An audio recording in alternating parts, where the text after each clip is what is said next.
Pedro Batuque não é de dar mole a tristeza, ele firma no couro, na caixa e na mesa. Sua defesa é o seu batucar.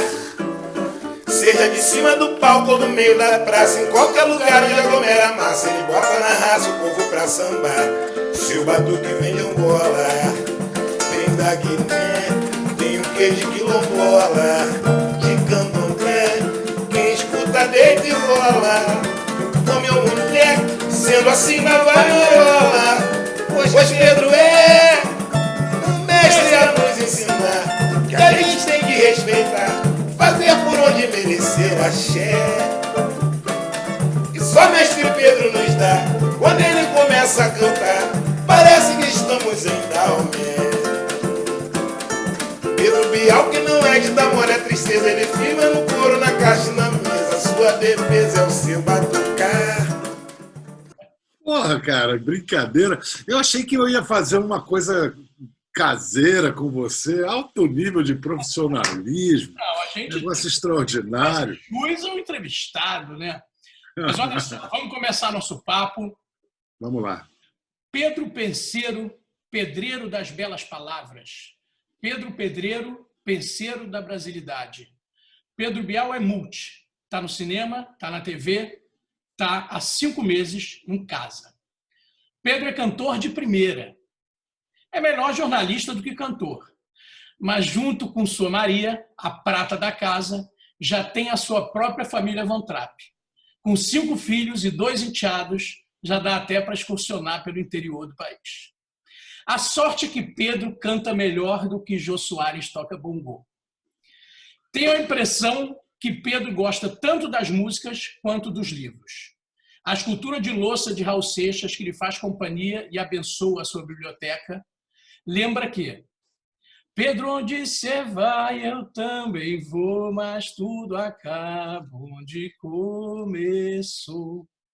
Seja lá o que o Raul quis dizer com isso, o Raul tem dividido a vitrola ou Spotify com a La Danza Tedesca de Beethoven, tocada pelo Danish String Quartet. Pedro só tem largado a música clássica para se debruçar nas obras dos sertanejos, que tem frequentado as suas conversas. Anfitrião bom é assim mesmo. Pedro, aos 62, continua gato. Continua o Pedro Miau, eternizado pelos cacetas. Pedro é generoso e se dispôs a se sentar do outro lado da bancada, no caso da tela, para sofrer o que um entrevistador mais teme, ser entrevistado. Com vocês, meu amigo Pedro Bial. Rapaz, adorei, cara. Agora, você falando que eu canto, você que cantarolou lindamente a música do Raul. Olha só, agora eu... Que senso de observação. Você sabe que o verso que mais mexe comigo dessa música, meu amigo Pedro, Pedro, quando quer chorar, vai ao banheiro. Eu já fui muito assim, Né? de ir ao banheiro para chorar. Depois eu acabei fazendo do meu choro, meu choro fácil, principalmente na época que eu parei de fumar, eu chorava por qualquer coisa, um espetáculo. Aí eu fiquei sabendo no livro do Arnaldo Bloch, que o Adolfo Bloch tinha uma maneira muito, para não usar uma palavra pior, uma maneira muito sacana de manipular e chantagear os outros. Ele chorava.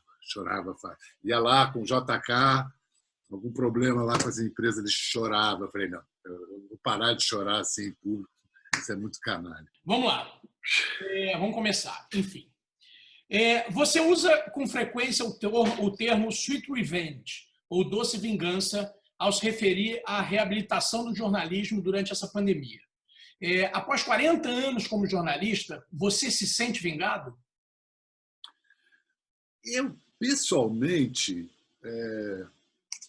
não, mas eu, como integrante da categoria dos jornalistas, certamente sim. Eu tenho um sentimento coletivo de ter sido vingado como profissão. Eu, pessoalmente, jamais terei redenção ou remissão. Não, nada vai me redimir. Não, parei de esperar por isso. Mas, brincadeiras à parte, essa é uma expressão que eu ouvi pela primeira vez. É uma expressão corrente nos Estados Unidos, mas eu ouvi pela primeira vez durante a campanha do Obama, com a eleição do Obama se aproximando, e alguém usou, não necessariamente para o Obama, mas acho que sim, era a doce vingança, né? Acho que nessa pandemia o jornalismo pode clamar que foi docemente vingado, a ciência também pode reivindicar essa doce vingança, e a cultura, os produtores de arte e cultura, sem a menor dúvida. Ainda que a vingança seja um prato que se come frio, eu adoro uma salada, e quem não gosta de um sorvete, né, Miguel? Mas, para além de vinganças ou revanches, a gente realmente está chegando a uma hora que vai ter que ter reconhecimento. O que é essa doce vingança? O que seria essa doce vingança? Ultrapassando o sentido de vingança para buscar a justiça, né? Porque o primeiro movimento do ser humano em busca de justiça é o desejo de vingança. Aí vai lá, o Estado monopoliza a violência e diz: não, você não precisa se vingar, eu vou fazer justiça. Vai lá, Código de Hammurabi lá atrás, em vez da gente se matar, o Estado faz a justiça. Mas aquelas coisas, quando acontecem assassinatos, coisas terríveis, e vai entrevistar um viúvo ou um órfão, e fala assim: eu só quero justiça. Não, isso é uma maneira, uma camada de verniz que põe em cima. Na hora que te acontece alguma coisa, você quer vingança. E aí, com a mediação da sociedade, a gente se civilizou a ponto de tornar a vingança de vingança em busca de justiça.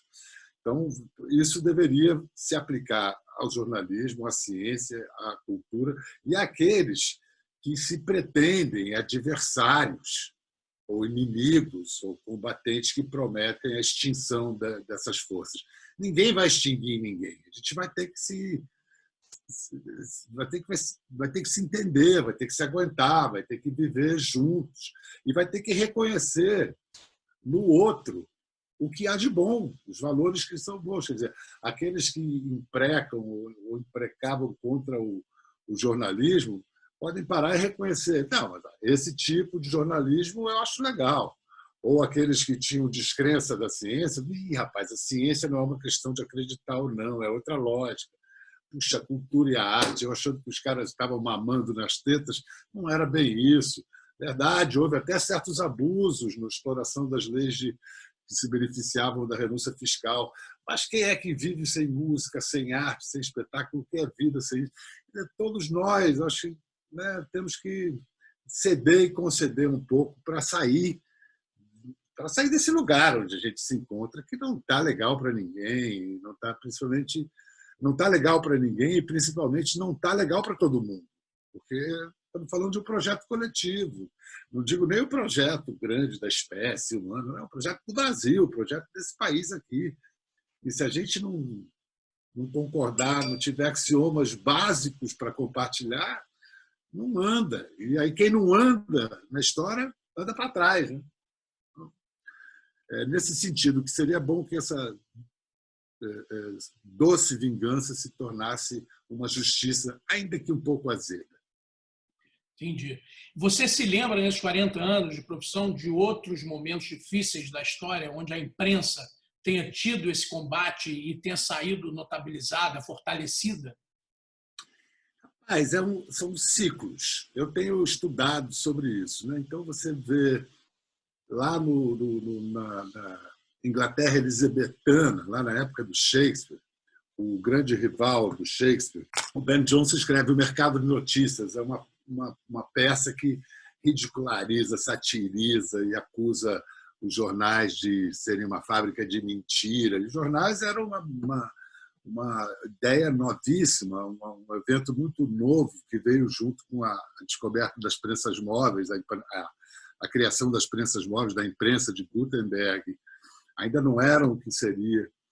Mas aí você vai ver que o Ben Jonson também estava defendendo interesses corporativos, que ele era associado ao poder real, monárquico. Aí você tem daí, fim do século XIX, depois da Guerra Civil, os Estados Unidos aquela cisão de que sofre até hoje, né?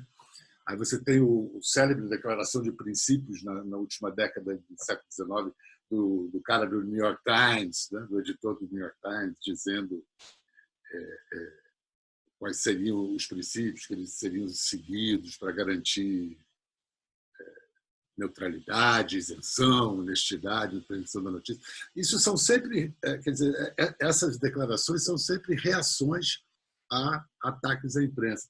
Isso aqui que eu tenho é um documento que foi publicado em 1946, a Free and Responsible Press, que foi o editor da revista Time, que era o grande veículo. Em 1943, durante a guerra, a imprensa americana estava sob ataque também de não representar a realidade, de não representar o pluralismo da sociedade americana.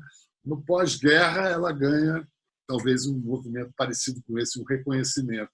Mas o fato é que ele pegou uma comissão de notáveis, estudando trabalhando, tendo sucessivas reuniões durante 3 anos, para se chegar a uma conclusão sobre até onde vai a liberdade de imprensa, a responsabilidade por dar voz a todo mundo, a liberdade de expressão, quais são os limites. E ele já começa o documento dizendo: ficamos 3 anos, dezenas de reuniões, centenas de depoimentos e não chegamos a conclusão nenhuma. Ou seja, isso nunca acaba, essas discussões sobre liberdade de expressão. Agora, que eu vivi como repórter, eu acho que tem um ponto de inflexão, um momento em que não dá mais para você... Em vários momentos da minha profissão, como correspondente principalmente,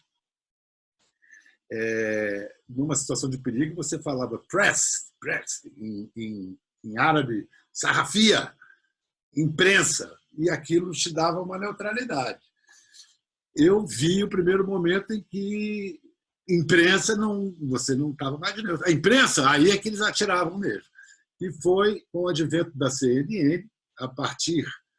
A CNN irrompe, a CNN aparece, se destaca na cobertura das revoluções de 1989 na Europa Oriental, transmitem a queda do muro ao vivo, queda do muro que esse, quando foi construído, as primeiras imagens da construção do muro foram feitas em Berlim e só foram ao ar 3 ou 4 dias depois.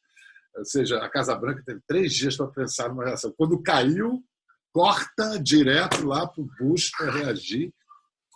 E aí aparece isso. Na Guerra do Golfo, ela se consagra, na primeira Guerra do Golfo, do Bush pai, uma guerra toda, o oposto do Vietnã, né? O Vietnã foi de aberto, aqui, guerra toda fechada, toda controlada. Ao mesmo tempo transmitida, né? Transmitida ao vivo, mas por eles. Aí eles chegam ao estado da arte do controle dos repórteres numa guerra, na Segunda Guerra do Golfo, na invasão do Iraque, quando você tinha repórteres embedded, né? Aninhados nos blindados, estavam invadindo e transmitindo ao vivo, eles junto com os soldados. Aí você tem realmente o soldado, os repórteres nas mãos. Mas, enfim, isso é uma outra evolução. Eu queria dizer que aí tem a Guerra da Bósnia. Então, em 92, quando começa a Guerra da Bósnia, eu estive em Sarajevo, fiquei 20 dias em Sarajevo em 94. Né? Nessa época você ainda era correspondente. Fui correspondente entre 88 e 96. 8 anos para 9. E aí, em Sarajevo, a gente já não tinha essa de neutralidade, entre outros motivos, porque em Sarajevo era o governo dos muçulmanos da Bósnia. Na verdade, o que estava sob ataque em Sarajevo era a ideia de tolerância cultural e racial que imperava na cidade. Era uma cidade linda, alegre, multiétnica, cercada pela ideia de purismo, pureza étnica dos servos da mesma Bósnia. Então, quando a CNN, as televisões americanas, a BBC faziam reportagens sobre a guerra e havia um viés, como se fala em inglês, um bias, um viés, uma tendência ocidental pró-muçulmanos da Bósnia, anti-servos da Bósnia, os servos assistiam às reportagens. Todo mundo assistia. Quando os dois lados de uma guerra começam a assistir as reportagens sobre essa guerra, fica evidente para quem a imprensa não é que está torcendo, mas a quem a imprensa tem mais simpatia, para quem tem menos. E aí começou a acabar a neutralidade, e daí foi ladeira abaixo. Na verdade, eu falei antes da Guerra do Golfo, porque isso começa no Oriente Médio, porque é no Oriente Médio que tem o maior abismo entre a compreensão ocidental dos problemas do Oriente Médio e a compreensão local árabe dos mesmos problemas. São mundos à parte. Então, você me perguntou, eu falei para caramba, mas é porque acho que tem que fazer esse histórico de que chegou um momento em que a tal neutralidade da imprensa foi posta em xeque na essência da profissão, que é a guerra, né? A cobertura de guerra é essencial da profissão. Você está ali entre vida e morte, verdade e mentira, não tem meios tons, é muito contrastado, e o jornalismo vive de contrastar. Quando as coisas não são contrastadas, inclusive o jornalismo contrasta, o que, para mim, é um defeito do jornalismo. Mas a guerra não tem muito meio tom, a guerra é matar ou morrer. E nenhuma das duas alternativas é boa. Né? É interessante. Tem muita história aí bacana, né, nessa época de correspondente. A televisão brasileira está fazendo 70 anos e você tem homenageado esses 70 anos muito no programa, né, com vários convidados interessantes, enfim, do passado e tal. Desses 70 anos, 40 você praticamente passou na TV Globo. E a TV tem um papel histórico de disseminar conhecimento, ajudar na educação, muitas vezes substitui o Estado unindo esse país continental, né, em torno de uma única língua, levando, além da educação, o melhor da cultura nacional para todos os recantos, mais remotos lugares do país. Qual é a importância ainda da TV aberta no Brasil de hoje? O caso da TV aberta no Brasil é único no mundo. Não há televisão aberta no mundo com a qualidade e a excelência da TV aberta brasileira. Claro, você tem a BBC como um grande modelo, mas é uma TV pública, né? É uma TV estatal, vamos chamar assim, é do Estado, mas é pública, né? Essa distinção é sutil, mas existe, principalmente na Inglaterra. Mas que seja tão importante e tão destacada como veículo transmissor e disseminador de conhecimento, cultura, informação, diversão, escapismo, alegria, prazer. Cara, não tem. Não tem nada. A TV Globo e o Brasil é uma história. O Jabor disse uma vez, eu concordo com ele, o brasileiro aprendeu a falar assistindo a TV Globo. Você pega os chamados vox pops, né, quando a gente sai na rua fazendo o povo fala, entrevistando as pessoas, você pega o arquivo da Globo do início da década de 70, o Fantástico fazia muito esse povo fala, era muito difícil encontrar alguém que soubesse formular uma frase inteira na rua, no centro das grandes cidades, Rio, São Paulo. As pessoas tinham dificuldade em pensar e expressar seu pensamento. Assistindo a TV Globo, os deles e os delas da TV Globo, como diz o Caetano na música Linda, as pessoas se instruíram, ganharam instrução. Além de outras influências culturais muito importantes, como a redução nos índices de natalidade na família brasileira, hoje se sabe, se deve mais ao exemplo das famílias de novelas, de telenovelas que tinham poucos filhos, do que a todas as campanhas de controle demográfico que houve, e não houve tantas assim. E aí a gente entra num ponto importante para prestar atenção, porque a gente está vivendo a rebordosa disso. E o que acontece quando você tem uma televisão que tem tamanha influência cultural, que as famílias passam a ter menos filhos por essa influência, seja de maneira subliminar ou de maneira consciente. A TV, os grandes artistas brasileiros escrevem hoje para a TV Globo. Pensar que na década de 70, 80, a gente era Dias Gomes, sabe? Era Janete, Nelson Rodrigues era também. Ferreira, Nelson Rodrigues, Ferreira Goulart, entendeu? Sem falar dos diretores, Impinski, Lima Duarte, eram os melhores nomes da arte e da cultura brasileira. Porque se a Globo é o que é porque o Dr. Roberto Marinho, e de certa maneira esse talento foi legado a seus herdeiros, ele tinha um olho para o talento. Onde tinha talento, ele puxava. Um deles foi o Boni, que é também isso. Onde tinha talento, ele puxa. Então, cara, Regina Casé, quando a Globo foi lá atrás dela, era a menina do Trates-Milhão, do Asdrubal Transtongrões. Eu era o garoto dos Camaleões. Onde tivesse os malucos fazendo alguma coisa, maluco, não tem maluco, tem talento. Vamos cá. Bom, o que acontecia também nesse país, que havia um descompasso entre a moral da TV Globo e a moral do Brasil. A moral exposta nas novelas, nas séries, era uma moral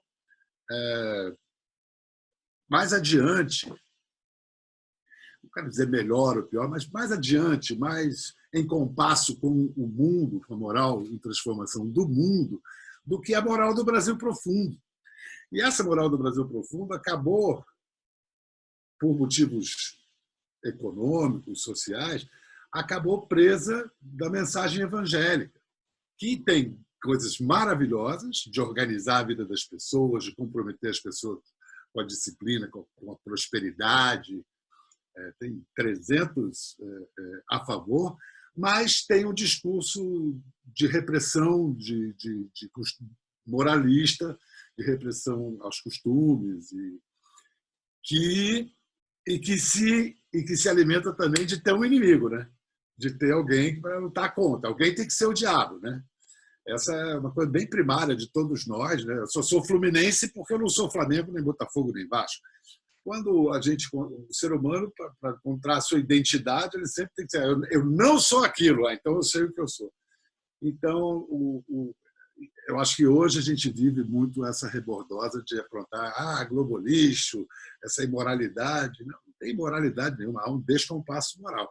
Agora, eu sou totalmente, como eu falei mais cedo, o Isaiah Berlin, aquele pensador liberal lá inglês.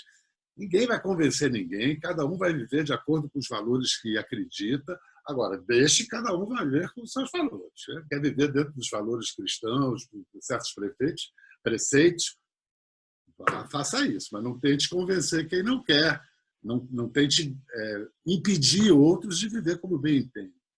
Então, acho que a Globo, como trabalha desde sempre na construção, na reflexão desse imaginário brasileiro, virou uma peça nesse jogo de paixões atacada, defendida. Você falou muito dessa moral do Brasil profundo, desse Brasil profundo, e falando desse Brasil monumental, né? Em 2006 você percorreu 16 mil quilômetros no Caravana JB, apresentado todas as noites no Jornal Nacional. O Bonner, quando esteve no programa, logo no começo da pandemia, lembrou muito desses programas, né? E os vídeos seus em Juazeiro do Norte, o jornalista era recebido como popstar, né? Emocionante. E você, hoje, você acabou de falar sobre isso, é recebido pelo menos com uma desconfiança, né? Se essa caravana JN fosse para a estrada hoje, que diferenças, além dessa, você acha que o Brasil mostraria? Que diferenças seriam evidentes? Eu gostaria de acreditar que algumas estradas estariam asfaltadas. Segundo o que diz o ministro Tarcísio Gomes de Freitas, ele terminou o asfaltamento de várias estradas que estavam penduradas. Eu acho que o Tarcísio é o melhor ministro, se não um dos melhores ministros do gabinete do Bolsonaro. Então, eu adoraria ter essa surpresa de ver estradas em melhor estado, em que o sujeito não tem que embarcar os mamões dele no interior da Bahia, calculando que vai perder 40% por causa da estrada e dos buracos antes de chegar ao porto para exportar, e por isso o mamão dele vai chegar mais caro lá na Europa quando chegar. Então, isso, primeira coisa, eu adoraria ver essa melhora. Por outro lado, eu temo que a gente não conseguisse fazer transmissões ao vivo, porque hoje há milícias se não armadas, milícias treinadas para bagunçar a transmissão ao vivo, entrar gritando Bolsonaro, ou isso ou aquilo, sem o mínimo de espírito esportivo, de fair play, de deixa o sujeito falar, depois você fala. Não, uma coisa de cala a boca. O que o Crivella agora aprontou no Rio de Janeiro é um negócio criminoso, não pode. Isso não vale, isso não está no nosso pacto social e civilizatório, não dá. Você botar gente para ficar impedindo a imprensa de trabalhar. Então, eu acho que eu ficaria muito triste de constatar isso, que eu não podia fazer uma transmissão ao vivo, porque sei lá que armadilha iriam pregar. Mas acho que não é tão simples assim, porque acho que no momento que você chega à televisão, com todo o encanto que ela desperta ainda em todos nós. É incrível como hoje, com a câmera onipresente em tudo que é lugar, mas não adianta, uma equipe de televisão, homens que você vê, ou mulheres que você vê na tela todo dia, chegam perto de você, aquilo mexe com um encantamento e paixões. Então, não teria só reações contra, teria uma reação bivalente, amor e ódio ao mesmo tempo, o que não necessariamente é menos perigoso. Mas eu acho que o brasileiro está muito dividido, porque se você vê as pessoas falando, TV Globo, isso, aquilo, aquilo, outro, tal, o que elas assistem? A TV Globo, sem parar, sem parar. E, então, até para atacar, tem que assistir. Então, meio que a pessoa ficou escrava de seu ódio, porque ela tem vergonha de ter amor, não sei, uma barafunda de sentimentos, mas que tem que ser dito, tem que ser explicitado. E, infelizmente, isso a gente chega ao ponto da questão da liberdade de expressão. Né? Se você não deixa o sujeito fazer uma transmissão ao vivo, você está cometendo um crime contra a liberdade de expressão. Você não gosta da TV Globo, vai ver a TV Record, o SBT, a Bandeirantes, a Rede TV, o que for. Né? Bom, você falou desse povo que hoje todo mundo está munido de uma câmera, de um telefone celular.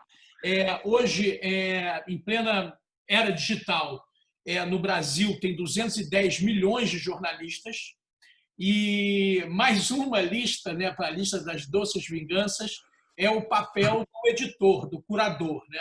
Qual é a importância desses profissionais hoje que estão aí para separar o joio do trigo e entregar um produto melhor para todos nós? Esses 210 milhões de jornalistas, de repórteres, não tem editor e não tem curador. E mais, quando o Dias Toffoli diz que ele, como presidente do Supremo, ele é um editor da opinião pública, ele está completamente maluco, ele não está entendendo nada do que se trata de editoria e de justiça e de Supremo. Aliás, indubitavelmente o pior presidente do Supremo que nós já tivemos, né? Nada se compara. Não por acaso o mais jovem. Talvez blame it on his youth, como diz a canção do Chet Baker, blame it on my youth. Então, talvez, vamos lá, vamos dar um desconto pela juventude do Dias Toffoli, por ele ter sido um presidente tão ruim. Mas eu estou tergiversando. A tua pergunta é a seguinte. Primeiro, o fato de você ter 210 milhões de pessoas com um bisturi na mão não produz um cirurgião sequer. Não adianta. Existe uma técnica no jornalismo que parece fácil. Você que está fazendo tão bem o que você está fazendo, você sabe o quanto custa para fazer isso, o quanto você faz de pesquisa, o quanto você prepara, o quanto você queima a mufa, faz a pergunta, mas imagina a resposta. Cara, o trabalho de ir para a rua, e isso é um dos trabalhos do jornalismo, o trabalho de ir para a rua, identificar a notícia, apurá-la, buscando o maior número de informações possíveis, o maior leque de versões, para depois organizar isso hierarquicamente, trazer para a redação. Rapaz, isso é técnica e experiência, isso dá trabalho. Não é assim. Chegando à redação, aí você encontra a figura do editor, do curador, e é uma das coisas mais bonitas e dos exemplos mais eloquentes da prática democrática que eu já testemunhei, uma discussão entre repórter e editor. O cara comprando querendo 1 minuto a mais para sua matéria, ou 10 linhas a mais para sua matéria no jornal, e explicando o porquê, e o editor cortando, dizendo e perguntando, mas isso aqui que você diz, por quê? É incrível, é riquíssimo. Então, a cabeça, as teorias conspiratórias vêm muito a socorro da gente quando a gente não está dando conta da complexidade do mundo. E o mundo é muito complexo e trabalhoso mesmo, a democracia mais ainda. Então, as teorias conspiratórias nos ajudam a tornar tudo supostamente mais explicável. Então, não, o repórter ele é um bunda suja, pau mandado, né, como se diz, que vem a orientação lá do 11º andar, e essa orientação desce por todas as camadas da hierarquia de uma empresa jornalística e chega igualzinha ao repórter que a cumpre e obedece fielmente ao que foi decretado lá em cima. Gente, isso não existe! O mundo não é assim, nada no mundo funciona assim. É muito mais interessante do que isso, é muito mais complexo. Claro que existem os interesses que são defendidos pelas empresas, que são do setor privado, do capital privado. Claro que existem as tensões, as relações tensas entre o grande capital e o Estado, mas, rapaz, não tem nada de simples aí. É tudo altamente complexo e que se enriquece assim. Então, assim, mas ao mesmo tempo não dá para você maldizer que a internet deu voz a tanta gente. Não. Muita gente boa apareceu. A gente ficou sabendo de Eduardo Afonso, Ricardo Rangel, Mentor Neto, tanta gente que foi aparecendo, e outros que eu estou passando por cima agora. Gente boa que apareceu. Mas a internet propicia muito mais um jornalismo de interpretação dos fatos, porque você fica ir à rua e trazer a notícia é diferente. Aí eu falo pelo meu histórico de repórter. Eu sei como é diferente. Mesmo a pauta, quando chega a pauta para o repórter, blá, blá, blá, blá, blá, blá, blá, blá, aí você vai para a rua e fala assim, não é nada disso. A pauta, a boa reportagem, limpa com a pauta. Limpa a bunda com a pauta. Porque é como aquela célebre, bonita expressão do Jean-Claude Carrière sobre o roteiro. O roteiro de cinema é a crisálida, o filme é a borboleta. A pauta é isso, é o casulo. A reportagem tem que desmentir a pauta, ir adiante da pauta. Eu aprendi isso muito cedo na profissão, eu tinha meses de profissão, a foca da TV Aratu, na Bahia. E aí falaram, vai lá, está caindo uma casa no Pelourinho. Tipo buraco de rua, mais uma casa caindo do Pelourinho. Aí tá o repórter cinematográfico, todo mal, já experiente, vai fazer mais uma casa caindo do Pelourinho. E eu, garotão cheio de gás. Quando eu cheguei, a casa que estava caindo era o sindicato dos ascensoristas e motorneiros de bonde de Salvador. Assessorista, na cidade do Elevador Lacerda. Isso estou falando de 1979, 80. O momento em que o sindicalismo brasileiro vivia toda a revolução do ABC, do Lula e tudo mais. Estava vendo o fim de uma categoria, dos motorneiros de bonde, e o fim de um ciclo do sindicalismo brasileiro. A matéria que eu fui para fazer sobre uma casa que estava caindo virou uma história do sindicalismo se transformando no Brasil. Foi a minha primeira matéria que emplacou a rede nacional. Então, era só isso, só para contar uma história da me jactar, olha como foi bacana, mas também para dizer que a gente pode se informar muito pela internet, pode emitir opiniões, articular, associar coisas e fatos, mas nada se compara a ir para a rua e ter o talento e a experiência e a técnica de trazer uma história. A gente tem visto isso na cobertura das manifestações depois do assassinato do George Floyd nos Estados Unidos, né?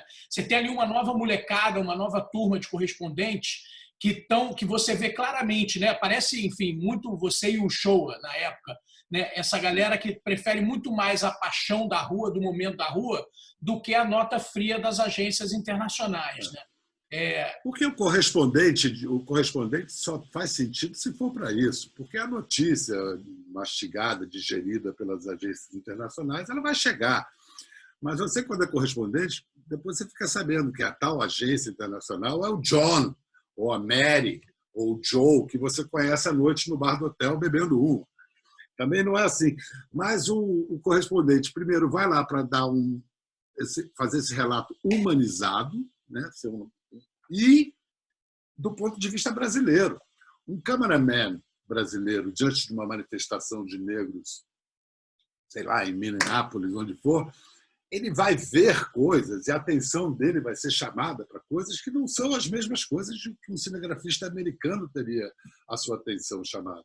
Então, você citou, eu achei linda a participação dos nossos repórteres. O dia do Jornal Nacional, que foi uma coisa assim, inebriante, um passando para o outro, todo mundo ao vivo.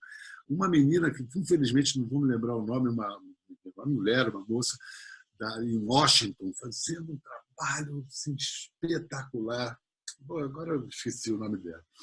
Mas isso faz toda a diferença.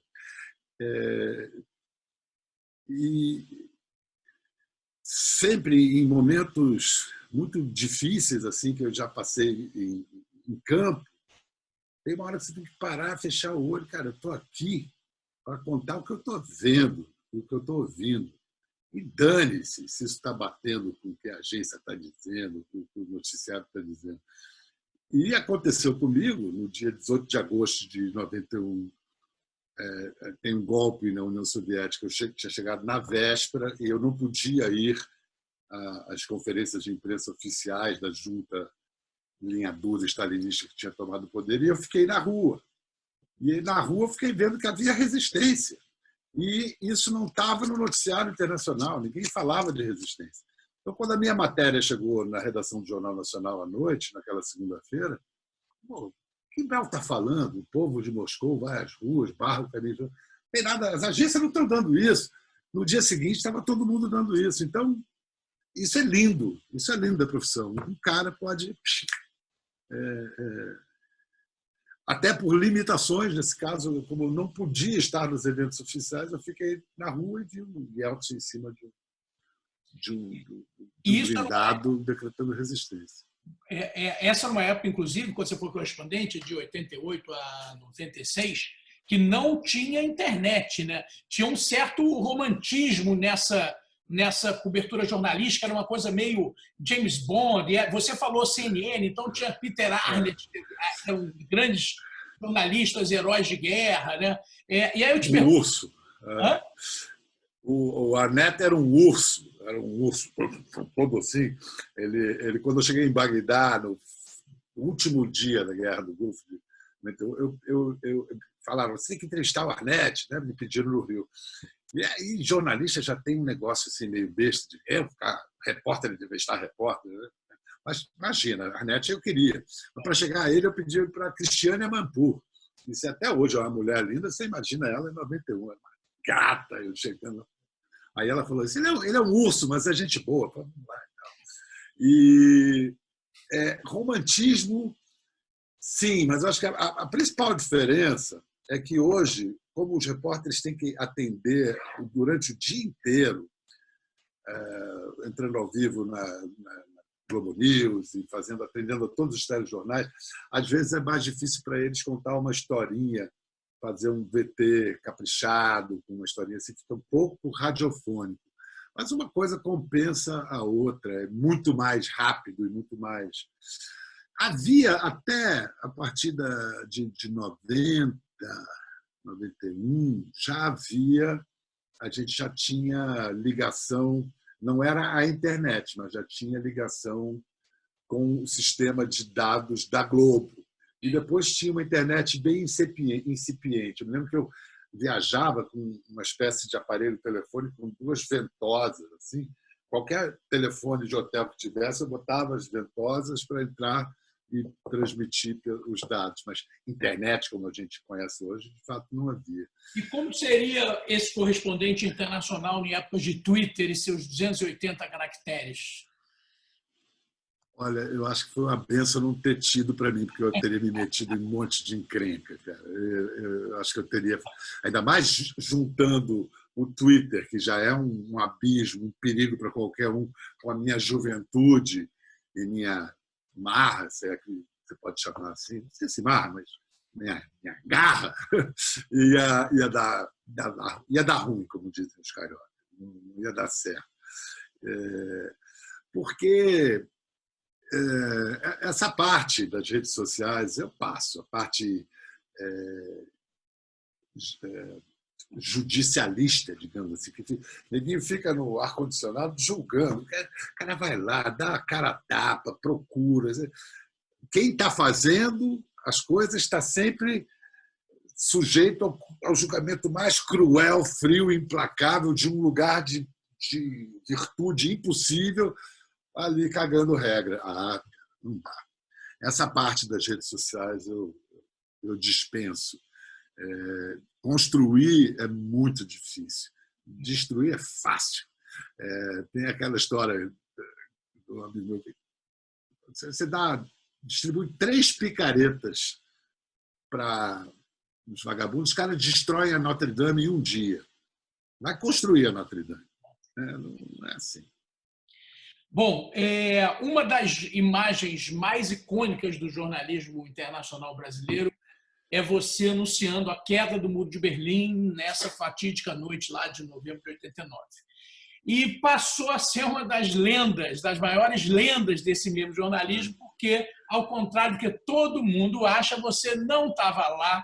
Quem estava em cima daquele muro de parca bege era o Cílio Bocaneira, e você estava em Brasília cobrindo as eleições em 89.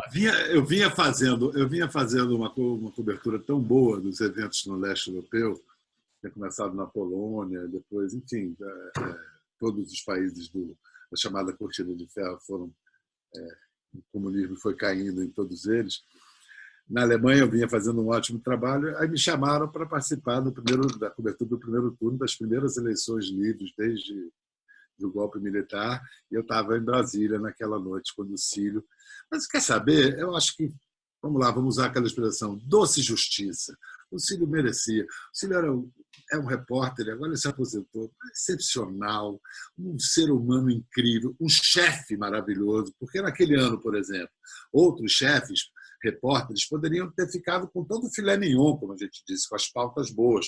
O quê? Vou mandar o Bial? Não foi eu fazer. Não. Ele me botava na cara do gol, sempre. E ocorreu dele estar lá naquela noite. A confusão, que todo mundo acha que eu que estava, é porque pouco tempo depois, hoje é pouquíssimo tempo, 8 meses depois, eu estava fazendo o ao vivo da Unificação. Então, Unificação... Inclusive, foi a primeira inserção ao vivo de jornalismo do Jornal Nacional. Foi, da história do Jornal Nacional. Tirei lá na mesa de operação. Alô, vai! Eu fui. Então, eu acho que a emoção do momento da Unificação, como era ao vivo, na hora, com 1 milhão de pessoas atrás de mim, num plano mais fechado, ficou mais marcado do que o Cílio, que estava numa imagem incrível do muro, todo mundo em cima do muro, mas ele estava plácido, de capa num plano mais distante. Então, era emocionante, mas é muito difícil entender o que as pessoas veem da televisão. Você acha que você está transmitindo uma coisa, eles estão olhando a cor da sua gravata, entendeu? A patronagem, o brinco que você está usando. O ser humano, a psicologia do espectador ainda é um mistério, entendeu? E, aliás, eu acho que é assim na vida também. Você acha que você está falando uma coisa, o sujeito está ouvindo outra, muitas vezes, né? E desses mal-entendidos a gente vai se ocupando para tentar desbastar o terreno, não chegar aonde a gente chegou. Bom, vamos falar então de onde a gente chegou, né? Você passou esses anos seguintes à queda do Muro de Berlim, cobrindo ali, enfim, a unificação alemã, o fim da União Soviética. Naquele final de século XX, parecia que o mundo melhorava, né? Que a humanidade, afinal, triunfaria. E foi um ledo engano, né? Como é que você vê a distopia mundial em que a gente mergulha dia após dia, não só no Brasil, mas nos Estados Unidos e em vários outros lugares? Difícil fazer uma linha do tempo muito precisa, assim, muito acurada, como se diz hoje em dia, um anglicismo, né? Acurada. Mas, assim, primeiro me espanta, e ao mesmo tempo não me espanta, a permanência do blá blá blá socialista depois do fim do socialismo. O que aconteceu? Eu me lembro de um monte de gente de esquerda me parabenizando. Ah, que legal, você fez a queda do mundo. Eu falei, a queda do mundo de vocês.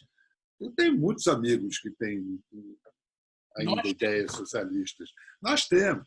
Mas, cara, não é por aí, entendeu? O que virá superar ou aperfeiçoar a democracia, superar o capitalismo, vai ser um pós-capitalismo, não vai ser socialismo nenhum. O socialismo foi um fracasso, foi uma experiência terrível da humanidade, em que milhões, centenas de milhões de seres humanos foram cobaias, morreram como moscas. Sim, é verdade, os regimes de esquerda mataram muito mais do que os regimes de direita. Se nem foda-se com a quantidade, matou mais ou matou menos, é tudo um horror, é tudo tirania. Mas o que estava em jogo ali naquela virada de 80 para 90 não era capitalismo e socialismo apenas, apesar desse ter triunfado como solução econômica para produzir riqueza, mas era tirania e democracia. E aí a gente, né, aí veio o Fukuyama dizendo, é o fim da história, a economia de mercado democrática é o modelo que acabou. Não, aí a gente sabe que a história, primeiro, não tem fim. Segundo, no início, houve um grande cuidado do Bush pai de não humilhar o Império Soviético destronado. Vocês não humilham o Império que se desfaz. Então, havia uma contenção dos vitoriosos, que com o Clinton foi para o caralho. Com o Clinton foi com o triunfalismo. Nós ganhamos, nós somos os number one. E um triunfalismo que era enxergado e sentido e sofrido como arrogância, prepotência, injustiças perpetradas, versões falsificadas, tudo isso sentido não só na esfera do que era o Império Soviético, mas principalmente no mundo árabe. Tudo isso leva ao quê? Leva a 2001, leva as Torres Gêmeas, ao 11 de setembro. E aí começa o século XXI, e aí um erro em cima do outro. Né? Você, para vingar o ataque às Torres Gêmeas, você acusa falsamente um tirano. Enfim, aí temos todo esse degringolar geopolítico paralelo à ascensão de um bicho que também, no início, todo mundo fala que maravilha, internet, liberdade, ausência de hierarquias. E o mundo é um só. Os nossos piores instintos e sentimentos também afloraram, assim como o melhor da humanidade. E abreviando, assim, fazendo essa linha do tempo se encurtar muito, a gente chega onde chegou com essa baita dessa cereja verde do bolo, que é o coronavírus. Assim. Então, e eu não estou botando aí na balança, importantíssimo é a ascensão chinesa. Aliás, como alguns gostam de chamar, o vírus chinês. Uma bobagem, eu acho, mas que, sem dúvida, a China teve culpa no cartório, tem culpa no cartório no início ali da pandemia, eles tentaram ocultar, perderam semanas preciosas, e tem certas coisas que realmente ainda são mal contadas. Os tais wet markets, os mercados de bichos vivos, existem em todas as cidades da China, eu fui a vários. Isso aconteceu logo em Wuhan, que tem o maior instituto de pesquisas epidemiológicas da China. Não é à toa, não quero dar base para argumentos conspiratórios, mas eu quero reconhecer o que há de real para inspirar teorias conspiratórias. Há umas coisas estranhas aí. Mas agora não interessa, agora a gente tem que lidar com o que está acontecendo daí para frente. Então, as nossas, como você disse, a gente tinha esperanças de Bom, a modernidade não cumpriu as promessas com que ela acenou. Ela cumpriu para parte das pessoas, mas muita gente ficou de fora. A gente vive esse mundo, né, Miguel? Quem tem um pouquinho, tem muito, tem como nunca quem teve pouco teve na história da humanidade. E é o melhor da medicina, o melhor da ciência, o melhor que a humanidade já produziu através dos tempos. A gente vai ter nossos filhos vivendo 100, 100 e tantos anos, tudo acontecendo. Por outro lado, é uma grande parcela da humanidade quase que se transformando numa subespécie, subsapiens, né? Então, mas eu ainda prefiro, entre essas visões catastrofistas, não é negar a possibilidade de catástrofe, não é negar que a gente tem um problema ambiental seríssimo, mas entre pesos e contrapesos, eu estou mais com Steven Pinker, sabe? Eu acho que a gente nunca esteve tão bem e acho que temos que acreditar nisso e investir nisso, mas há certos vícios, pecados e distorções da vida e sociedade que não dá mais, não dá mais.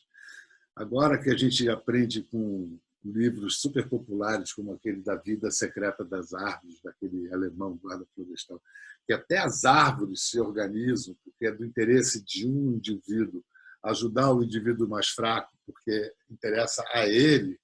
Se a gente não entender que nós, que estamos no topo da cadeia alimentar, nós que temos, a nós interessa que todos tenham, porque muitos não tenham, e por motivos absolutamente egoísticos, a gente não vai andar para frente, não adianta, não dá. Um país desigual assim como o Brasil não interessa a ninguém. Interessa àqueles que ficam explorando isso, os Lulas e Bolsonaros da vida, que posam de salvadores da pátria, e a coisa se perpetua. O Biel, a gente falou lá atrás muito sobre liberdade de expressão e esse extremismo político, né, que a gente está falando também, que protagoniza a política mundial hoje, tanto de esquerda quanto de direita, como você bem falou e lembrou. Essa liberdade de expressão vem à tona, as questões de censura, a nova cultura dos cancelamentos, né, com esse nome, que já havia de alguma maneira, mas com esse nome é novidade. E eu sei, a gente já conversou sobre isso, você tem estudado e se debruçado sobre essas questões, tem críticas ao projeto de lei que está em tramitação e críticas também às recentes decisões do Supremo, aos limites que a justiça quer impor às atividades, por exemplo, dos Sleeping Giants, que, enfim, é uma iniciativa privada, não tem nada a ver com governo nenhum. E aí, enfim, eu te pergunto quais são as suas opiniões ou conclusões, se é que há alguma, ou, enfim, divagações sobre esse tema. Eu não usaria a palavra crítica para falar da minha desconfiança para certas medidas do Supremo. E uma coisa interessante, você falou lá atrás dos Estados Unidos, né, que quando eles montaram esse documento que está no livro aí do seu lado, demoraram 3 anos de estudo, milhares de reuniões e não chegaram a conclusão nenhuma. Mas parece que aqui você é obrigado ou não chegaram à conclusão, ou chegaram a uma conclusão, ou mesmo que não chegue, que isso se transforme em alguma lei ou decreto, isso aqui. Não, às vezes você pode chegar no que parece ser um novo tipo de crime. Fake news é um novo tipo de crime. Será que é um novo tipo de crime? Ou é apenas um veículo para que se cometam os mesmos crimes, como calúnia, difamação, injúria, que me parece ser o caso. Agora, que no ambiente cibernético localizar os criminosos, ter um equilíbrio entre crime e castigo, tudo é muito mais complexo. Bom, mas se você quis ser juiz do Supremo, malandro, segure a onda, né? As pessoas desejam. Você estava falando da coisa do cancelamento, eu acho que o que é grave, assim, eu fui linchado no começo do ano, virtualmente, é claro, porque eu tenho opiniões sobre um filme que ia representar o Brasil, o filme do Petra, Democracia em Vertigem, que e até falei isso nas minhas críticas, um filme muito bem feito dentro do que ele se propunha, porém, uma história de ficção, dentro do que, da minha opinião, sempre. Eu acho que o que aconteceu, para mim, o cancelamento foi chancelamento, só aumentou o número de seguidores, porque os meus seguidores vivem me abandonando porque eu não posto porra nenhuma. A internet é um vício de parte a parte, né? Os que consomem, os que fornecem, eles têm que manter aquela maluquice, porque senão... E eu, cara, quando muito, no início da pandemia, li uns poemas, e eu posto as chamadas do programa, então eu não tenho... Eu sou de outra geração, desculpe, eu não consigo organizar o meu tempo para fazer tanta coisa e ainda ficar abastecendo rede social. Mas aí eu percebi que, para mim, é menos grave ser linchado, cancelado, como queira chamar, porque não é daí que eu surgi, e não é isso que é minha base. Agora, quem trabalha e tem como base as redes sociais, a internet, esse pode acabar tudo. Pode acabar a vida do sujeito. E uma vida de um sujeito que já significa a vida de, sei lá, dezenas, centenas de empregos. Então, e mais, isso é grave. E a outra coisa grave, no caso da carta lá que assinaram, é que quando você na Harper's Bazaar, por exemplo, não foi na Harper's Bazaar, não, foi na Harper's, acho que é só Harper's, né? Ou a Harper's Bazaar é a mesma coisa, né? Como a New Yorker e tal, é uma revista mais séria. Isso. E aí que foi um manifesto assinado por escritores, intelectuais, artistas americanos, para promover, né, a favor desse debate livre, né, e liberto dessas amarras do politicamente correto. Enfim, você levou muita porrada nessa época também. Assinado pela extrema esquerda, pelo Noam Chomsky, ao Steven Pinker e a outros à direita, todo mundo assinando em torno da... Olha só, a busca da verdade é a busca da verdade. Não pode haver uma casta empoderada que define o que é verdade e o que não é, o que pode ser dito ou não pode ser dito nas páginas de op-ed, de opinião e editoriais dos jornais.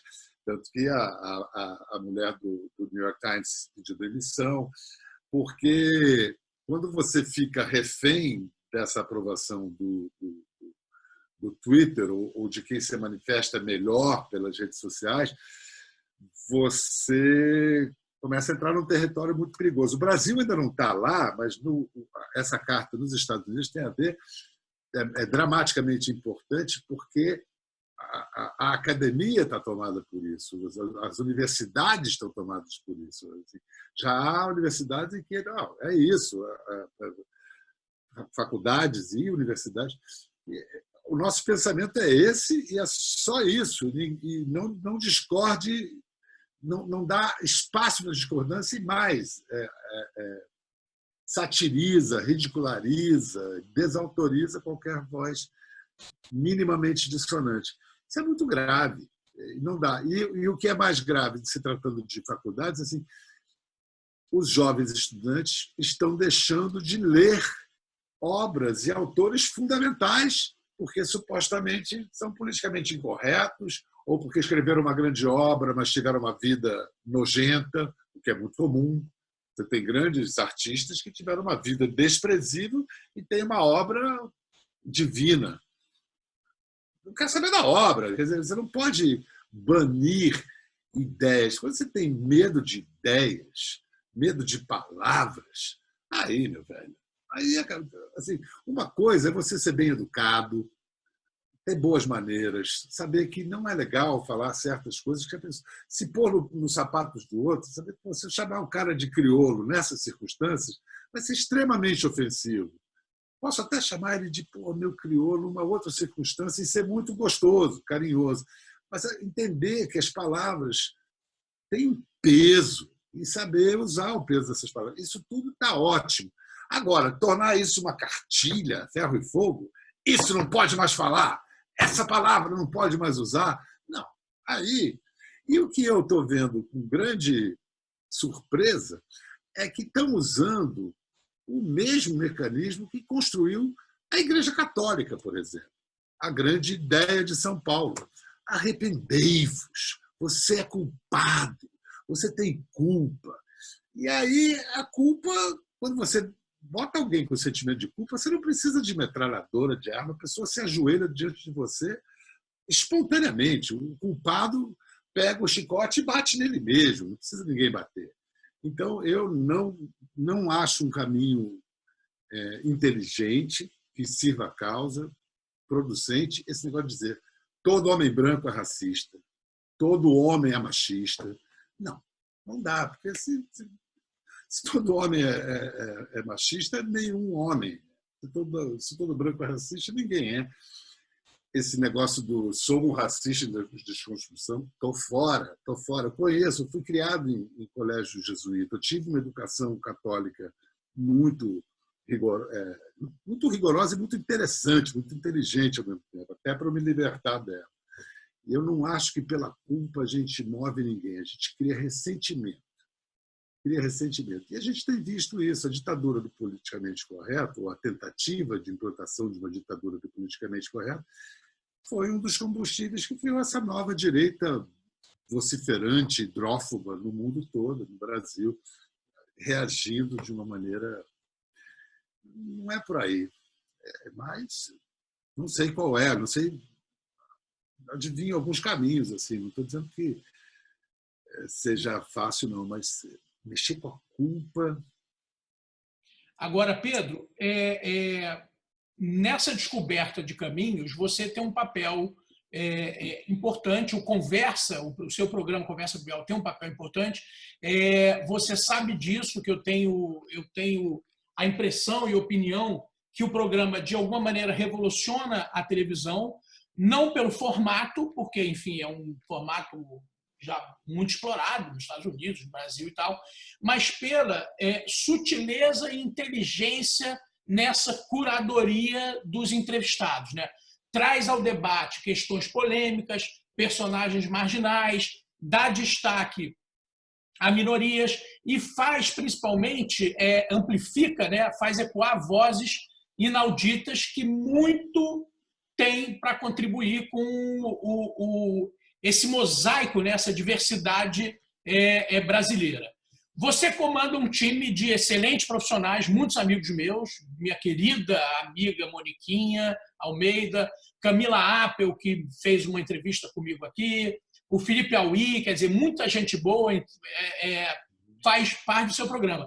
E aí eu queria te perguntar o seguinte, como é que é feita essa escolha dos temas e dos convidados, dos personagens que você vai entrevistar? É um trabalho de equipe? Vem muito da sua intenção de abordar determinados assuntos? Como é que é feito isso? Vem de todas as partes. É um trabalho de equipe, sim. São reuniões de pauta e tudo dentro de um mecanismo, digamos, clássico de funcionamento de uma redação. Mas com uma busca de interpretação do mundo um pouco menos bitolada, sem o pejorativo da palavra, do jornalismo convencional. Como é televisão, como é conversa, não é uma entrevista, e é diferente, conversa de entrevista, a gente tem um pouquinho mais de flexibilidade para fazer um programa sem ouvir os dois lados. Não, um dia a gente ouve um, no outro dia a gente ouve o outro. Não vamos fingir neutralidade, vamos ser honestos. Acho que tem um compromisso com honestidade. E há uma reavaliação, a honestidade assim, eu estou falando isso e eu quero te ouvir, eu vou ouvir, posso não concordar com nada, mas vou ouvir e vou falar bem falado, bem dito e bola para frente. Dito assim, eu apoio.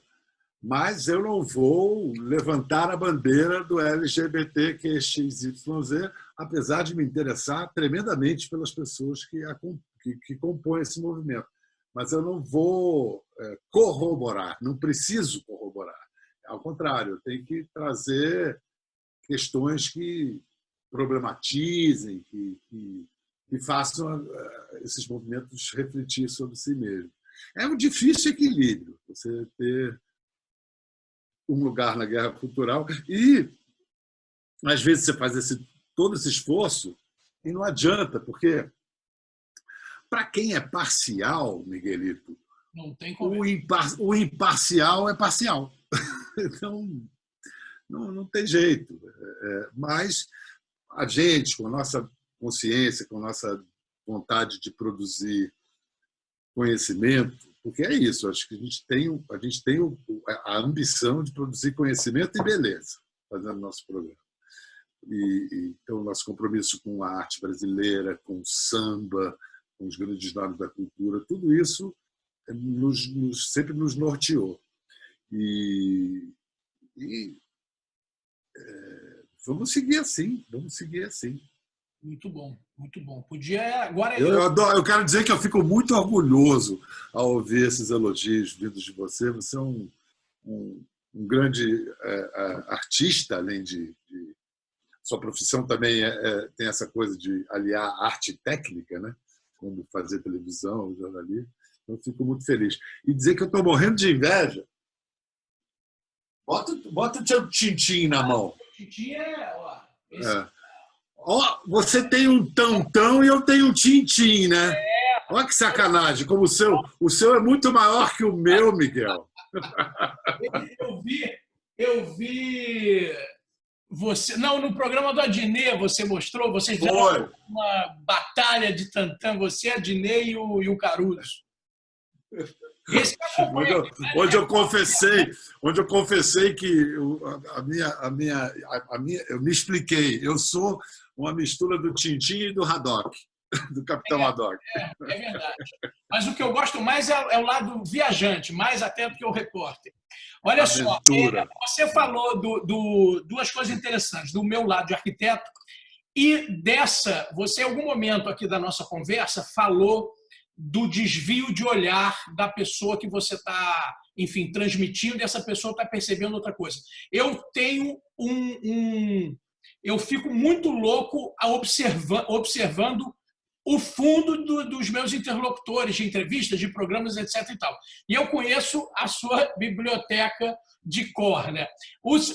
E aí eu queria te fazer uma pergunta que é o seguinte: o brasileiro é um povo que lê muito pouco.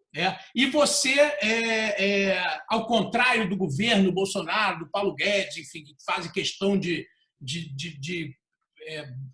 tirar um caramingué ali, qualquer a mais da taxação de livros e tal, você faz questão de promover essa leitura, tanto entrevistando grandes autores mundiais e brasileiros, grandes pensadores da contemporaneidade, como, enfim, Yuval Harari, o Jared Diamond, que eu adoro, o Kai-Fu Lee. Enfim, você tem uma coisa engraçada que discretamente você vai indicando leituras através dos livros que você vai colocando aí pelo cenário, né? A gente já viu o livro do Geneton, Pavões Misteriosos, um livro maravilhoso sobre a história da música popular nos anos 70. Meu parceiro André Barcinski. Exatamente. E eu tenho visto recentemente E uma coisa interessante, você falou dessa cultura de cancelamento, você tem mostrado Monteiro Lobato constantemente, desde o começo da pandemia, e você tem mostrado muito o livro do nosso querido amigo Zé Roberto Castro Neves, O Mundo Pós-Pandemia. Eu deixei ele ali e ele ficou. Eu acho que está na hora já de mudar. Não, agora acho que eu vou... Sabe, eu fico olhando mesmo, eu sei que mora o Laurentino ao lado do Yuval Harari, do Homo Deus, do 20 anos. Caraca! Eu adoro ficar olhando lombada de livro dos outros. Enfim, aí eu queria te fazer uma pergunta. Nesse livro do Zé Roberto, o Zé Roberto fez um livro que a gente é coautor, do Mundo Pós-Pandemia. E ele está organizando um outro livro que alguns autores, que pediu para alguns autores escolhessem, descrevessem um livro transformador. Você poderia ter escolhido o livro mais cabeçudo da história. E, curiosamente, você escolheu o A to Z, que é um guia de ruas de Londres. Explique essa sua escolha, porque eu fiquei com inveja danada, porque eu escolhi Cidades Invisíveis e queria ter escolhido Flix, Mas talvez eu tenha escolhido uma cidade visível, que é Londres. Não, porque tem vários, eu acho que todos nós temos vários livros que poderiam ter sido. Você falou Cidades Invisíveis do Calvino, mas podia ter sido, né? Poderia ter sido vários livros. Porque, na hora que me perguntam, o seu livro predileto, em que momento da vida? Né? Na minha adolescência foi um, naquele momento da vida adulta foi outro. Há 3 anos foi um, hoje é outro. Aí eu pensei em homenagear a cidade que foi tão importante na minha vida, onde eu morei 8 anos e que foi fundamental para mim, e que é um livro. Londres é um grande livro, além do que é aquela cidade que tem aquelas plaquinhas azuis homenageando onde moraram, e muitas e muitas dessas plaquinhas azuis são de autores, são de escritores. E pertinho da minha casa, tem a casa onde o Verlaine e o Rimbaud moraram, juntos lá, se quebrando de pau. Então, eu ia, às vezes, visitar a casa do Freud, onde tem um museu. Então, eu pensei em ter uma ideia não convencional para esse livro, e eu vou ter que agora obrar e botar isso de alguma maneira fazendo sentido. Mas não é difícil, não. As ruas de Londres e conhecimento. Tanto que, você deve saber disso, os motoristas do Black Cab, do táxi preto, antes que houvesse Waze e todas essas coisas, para você ter uma carteira de motorista de táxi, 3 anos de estudo, os caras andam naquela lambretinha. Qualquer buraco, qualquer travessa, eles conhecem. E sabe como é que chama o diploma que eles ganham? The knowledge, o conhecimento. Então, uma cidade que, para você virar motorista de táxi, você tem que estudar 3 anos para ganhar o conhecimento, é um livro. Né? Então, a ideia é um pouco ir por aí. Eu queria ter escrito sobre Flix, fui pegar uma coisa mais cabeça, entendeu? Cara, mas Flix é um dos maiores livros de todos os tempos. Né? É uma coisa realmente... Bial, vou te fazer uma pergunta para a gente terminar. Enfim, todo mundo aqui está com compromisso. O advento desse mundo digital mergulhou o jornalismo numa crise de identidade. Né? Essa mudança de plataformas, o anunciado há anos fim do papel, a difícil migração da publicidade para os meios eletrônicos, tudo isso já fez muito desses abutres, né, que sobrevoam as redações decretarem a morte do jornalismo. E aí vem a Covid-19 e altera esse quadro, né, catalisando e paralisando também algumas dessas consequências. Como é que o jornalismo vai sair dessa pandemia? Eu acho que o jornalismo como ideia vai sair fortalecido. O modelo de negócios, como esse jornalismo se mantém como negócios, isso continua algo em movimento e que de difícil previsão. Vai desde o Guardian, que continua totalmente aberto para todo mundo, mas tem os seus pagantes. Eu, por exemplo, pago todo mês para o Guardian, porque eles me perguntaram se eu podia ajudar, eu ajudei. Assim como eu ajudo a Wikipédia, coisas que eu uso mais. Tem também o caminho do New York Times, que conseguiu se informatizar de maneira muito bem sucedida. O papel, eu acho que vai ficar uma coisa para fetichistas, para quem quiser, quem sentir falta daquele negócio, porque, de fato, a gente não precisa. Eu, com a pandemia, parei de ler jornal de papel. Eu leio todos os jornais, mas é tudo no iPad ou no computador. Então, eu acho que essa pergunta realmente tem que continuar no ar. A gente vai saber o que vai ser disso depois, mas certamente o papel do profissional que observa o mundo, que traz o que de mais importante, mais recentemente, mais próximo ou mais distante tem acontecido, que você precisa saber, esse profissional é imprescindível, esse papel é imprescindível, vai continuar existindo de uma maneira ou de outra, tem que ter alguém trazendo as histórias para a gente se conhecer. Isso aí, como isso vai se dar, o que vai acontecer, cenas dos próximos capítulos. O conteúdo, né? O conteúdo não vai deixar de existir nem no entretenimento, nem no jornalismo, independente da plataforma. É isso. Pedro Bial, olha só, eu sempre te sacaneio que você só faz esse programa para poder cantar. e eu só faço festa para poder cantar também. Então, eu preparei aqui um clipe de final de programa para a gente terminar a nossa conversa. E eu vou dar um play aqui para você. Baby, tonight. É bom que as pessoas sabem que a gente não ensaiou. Vai.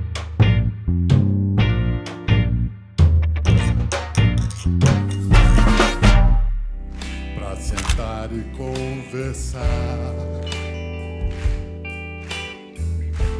depois de te amar, te encontro ao vento. Daqui pra frente tudo vai mudar. Mãe, o pai, o avô, o filho que ainda não veio. And each by inch we get closer and closer to every little part of each other. Oh baby, yes, oh, let the music take your mind. Sempre a se queixar da solidão. A sorrir eu pretendo levar a vida, pois chorando eu vi a mocidade perdida. É isso, gente. Muito obrigado. Porra! Ô, Miguel, você é foda. Eu faço tudo para não me assistir. Eu não vejo meus programas. Eu não tenho, não me sinto bem. Aí você me submete a isso. Mas adorei. Obrigado. Obrigado demais. Da sua equipe. Muito bom. Uma delícia. Uma delícia. Obrigadíssimo. Papo maravilhoso, como sempre. Muito bom. Muito bom. Obrigado, Miguel. Muito legal ver você botando para quebrar assim, botando as coisas em movimento. Foi essa, pegar as conversas que a gente tem com essas pessoas interessantes, inteligentes, e botar para as pessoas verem. Enfim, é isso aí. É isso. Vamos nessa. Conta comigo sempre. Obrigado, Miguelito. Para todo mundo. Para Beijo. vocês também, para Paulo e todo mundo também. Beijão.